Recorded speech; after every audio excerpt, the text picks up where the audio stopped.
ખંડ 2 પ્રથમ ખંડમાં સ્થાપિત થયેલા સર્વસામાન્ય સિદ્ધાંતને વધુ મૂર્ત અને વ્યવહારુ સ્વરૂપ આપે છે. તે સામગાનના 5 ભાગોને વૃષ્ટિચક્ર, વરસાદનું ચક્ર સાથે જોડીને ઉપાસનાની પ્રેરણા આપે છે, જે જીવનના અસ્તિત્વ માટે અનિવાર્ય છે. છાંદોગ્ય ઉપનિષદ, દ્વિતીય અધ્યાય, ખંડ 2 નું ગહન વિશ્લેષણ. શીર્ષક: પંચવિધ સામન. વૃષ્ટિચક્રની ઉપાસના, સામન અને સૃષ્ટિનો અવિરત પ્રવાહ. પ્રસ્તાવના: સામનનું વ્યવહારુ સ્વરૂપ. દ્વિતીય અધ્યાયનો પ્રથમ ખંડ સર્વમ ખલ્વિદમ સામ, આ બધું જ સામન છે ની ઘોષણા કરીને સામનને બ્રહ્માંડના મૂળભૂત સત્ય તરીકે સ્થાપિત કરે છે. હવે ખંડ 2 આ સિદ્ધાંતને મનુષ્યના જીવનના સૌથી મહત્વપૂર્ણ અને દૈનિક અનુભવ, વૃષ્ટિ, વરસાદ અને અન્નનું ઉત્પાદન સાથે જોડીને સમજાવે છે. આ ઉપાસનાને પંચવિધ સામન, સામનના 5 ભાગોની ઉપાસના કહેવામાં આવે છે. આ કથા દ્વારા ઉપનિષદ એ વાત દૃઢ કરે છે કે આધ્યાત્મિક જ્ઞાન માત્ર અમૂર્ત નથી, પણ તે જીવનના દરેક પાસામાં, ખાસ કરીને જ્યાં પ્રાણ, જીવન અને અન્ન આધાર જોડાયેલા છે, ત્યાં વ્યાપેલું છે. આ પંચવિધ સામન અને જીવનનો પ્રવાહ. સામગાનના 5 ભાગો ભક્તિઓ છે. 1. હિંકાર, હિંકારા, ગાનની શરૂઆત. 2. પ્રસ્તાવ, પ્રસ્તાવા, પ્રસ્તાવના અથવા પ્રારંભ. 3. ઉદ્ગીત, ઉદ્ગીથા, મુખ્ય ગાન, ઓમકાર. 4. પ્રતિહાર, પ્રતિહારા, પૂરક ગાન. 5. નિધન, નિધાના, ગાનની સમાપ્તિ. ખંડ 2 આ 5 ભાગોને વૃષ્ટિચક્ર અને સૃષ્ટિના ફળ સાથે ક્રમશઃ જોડીને ઉપાસનાની વિધિ સમજાવે છે. 1. હિંકાર, વાદળ, મેઘ. સંબંધ: હિંકારને વાદળ, મેઘ સાથે જોડીને ઉપાસવામાં આવે છે. વિશ્લેષણ: હિંકાર એ સામગાનની શરૂઆતનો ધ્વનિ છે. વૃષ્ટિચક્રમાં વરસાદના ચક્રની શરૂઆત આકાશમાં વાદળો બંધાવાથી થાય છે. વાદળ બંધાયા વિના વરસાદ પડી શકતો નથી. હિંકારનું આ ધ્યાન ઉપાસકને શીખવે છે કે કોઈ પણ મોટા કાર્યની શરૂઆત માટે શક્તિનું સંચય અને યોગ્ય તૈયારી અનિવાર્ય છે. ગૂઢાર્થ: વાદળ અદ્રશ્ય જળને પોતાનામાં સમાવે છે, જેમ હિંકાર મંત્રોના અદ્રશ્ય અર્થને પોતાનામાં સમાવે છે. 2. પ્રસ્તાવ, વરસાદ, વર્ષણ.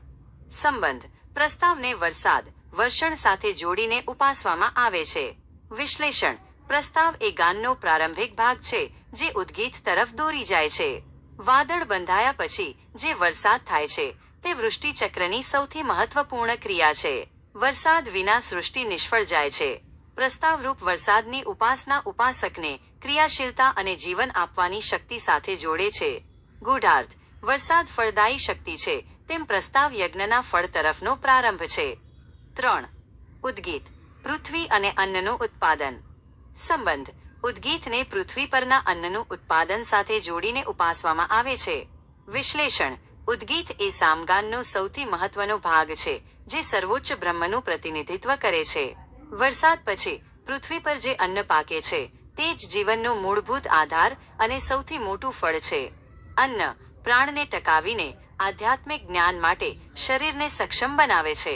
ગૂઢાર્થ: ઉદ્ગીતરૂપ અન્ન એ બ્રહ્મનું મૂર્ત સ્વરૂપ છે, જે સર્વનો પોષણહાર છે. આ ઉપાસના અન્ન અને પ્રાણ વચ્ચેના અવિભાજ્ય સંબંધને મજબૂત કરે છે. 4. પ્રતિહાર, ઔષધિઓ, શક્તિનો સ્ત્રોત.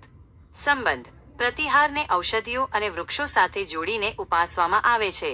વિશ્લેષણ: પ્રતિહાર એ પૂરક ભાગ છે.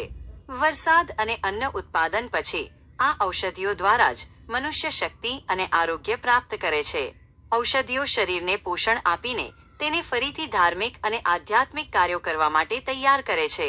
ગૂઢાર્થ: પ્રતિહાર રૂપ ઔષધિઓ નવીકરણ, રિન્યુઅલ અને પોષણનું પ્રતીક છે, જે જીવનના ચક્રને જાળવી રાખે છે. 5. નિધન, પુરુષ, મનુષ્ય અને વિશ્રામ. સંબંધ: નિધનને પુરુષ, મનુષ્ય સાથે જોડીને ઉપાસવામાં આવે છે. વિશ્લેષણ: નિધન એ ગાનની સમાપ્તિ અને અંતિમ શાંતિ છે.